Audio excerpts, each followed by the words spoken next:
વડોદરા શહેરના નવાપુરા વિસ્તારમાં આવેલ મદન ઝાપા રોડ પર કૃષ્ણ ભવનની ચાલી ખાતે 27 નંબરના ઘરમાં અને તેની સાથે સામે આવેલ શાલીમાર કોમ્પ્લેક્સ ખાતે પણ ગ્રાઉન્ડ ફ્લોરના મકાનમાં ચોરીનો બનાવ બનતા પોલીસ બેડામાં દોડધામ મચી હતી।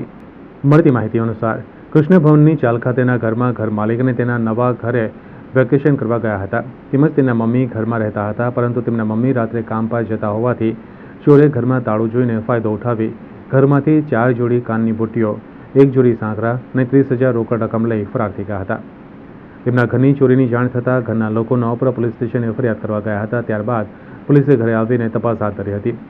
તેમજ શાલીમાર કોમ્પ્લેક્સ ખાતે ગ્રાઉન્ડ ફ્લોરના મકાનમાં પણ ચોરી થઈ હતી, પરંતુ ઘરે તાળું હોવાથી ઘર માલિક મળી શક્યા ન હતા, તેથી ત્યાં શું ચોરી થઈ તે જાણવા મળ્યું નથી। ઉલ્લેખનીય છે કે ગયા મહિનાની 23 એપ્રિલના રોજ શાલીમાર કોમ્પ્લેક્સમાં બીજા માળે ચોરીનો બનાવ બની ચૂક્યો છે, ત્યારે ઘર માલિક દ્વારા નવાપુરા પોલીસ સ્ટેશનમાં ફરિયાદ પણ નોંધવામાં આવી હતી, પરંતુ પોલીસ દ્વારા કોઈ પગલાં લેવામાં આવ્યા ન હતા, જેથી ચોરે ફરી ડેરિંગ કરી હતી અને 2 ઘરોમાં ચોરી કરી આસાનીથી ફરાર થઈ ગયા હતા। અમે વેકેશન કરવા બહાર ગયેલા, અમને ખબર નથી, અમારા સાસુ ઘરે હતા પણ એ નાઇટમાં નોકરી કરે છે।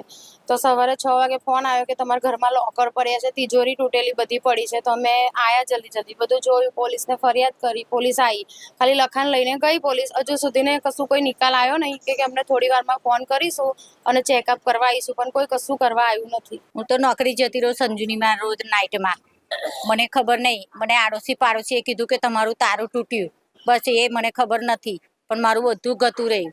આ 4 જોડી બુટ્ટી, પગના સાકરા, 30-35 હજાર રૂપિયા મારા હતા।